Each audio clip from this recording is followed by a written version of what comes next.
Mga kagugma na nasa tay tagaan og pagtagad no usa ka video nung gikan sa pasto sa SDA atong paminawon.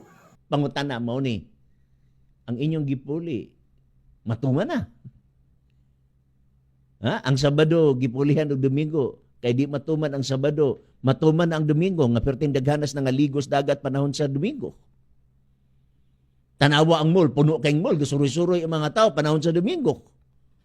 Gipulihan kuno ang Sabado, kay lisod kuno tumanon, gipulihan og Domingo, wala na hinoy nagtuman. Matod pa niya mga kagugma, giilisan nila ang Sabado ngadto sa Domingo kay lisod tumanon. Wala na hinuon sila nakatuman. Kay di ako na sa adlong Domingo, daghan kay mga nanuroy sa mall. Nya, daghan po kay nangaligo. So wala sila nakatuman.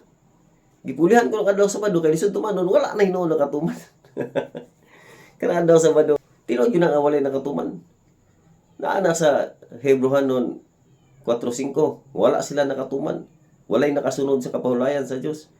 Unya, mo to pa niya gipulihan Domingo, samot nga walay nakatuman, siya walay nakatuman nga lahi man ang adlaw nga ipapahulay sa Hudiyo, ang ilang adlaw ipapahulay sa Turdi.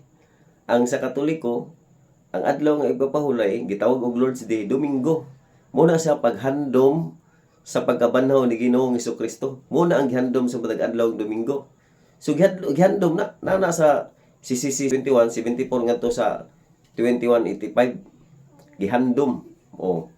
Unya naapod na sa CCC 2180 nga kinahanglan mo atin jud ta sa misa matag adlaw Domingo. Mao man ang importante mo atin ka sa misa matag adlaw Domingo, giaghat jud ka, giobligar ka nga mo atin sa misa sa matag adlaw Domingo. Unya kay ang misa isa ra man ka oras. So sayon jud tumanon isa ra gud ka oras. Unya kung imo pong basahon sa CCC 2180 ngadto sa 86, giaghata nga mo pahulay mo relax ni anang maong adlaw ni adlang Domingo, pero wala ta did kung buot batang mo trabaho or natay mga activities ni nang adlaw, wala ta did pero giaghata nga mo relax.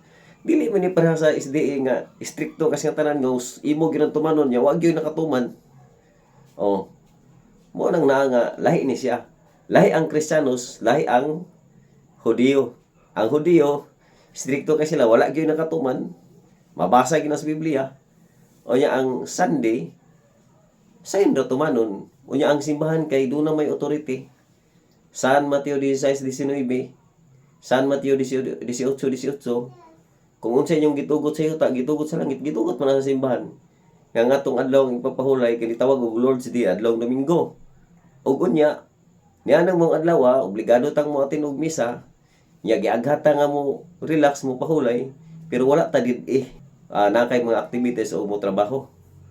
Yan ang kaligog adlaw Domingo, wala ka didi kung manabi ang simba. Importante nga niyang adlaw nakasimba ka. Unya nianang adlaw Domingo nagsuroy kag mall, wala say ka didi. Kamu kay grabe si kay mo kamaritis. Mo na igsoon so ato lang ning gitubag mga igsoon no kay sige na to ni makadungugan balik-balik wala pa nag-comment ini sa ato gyud ning gikomentaryohan.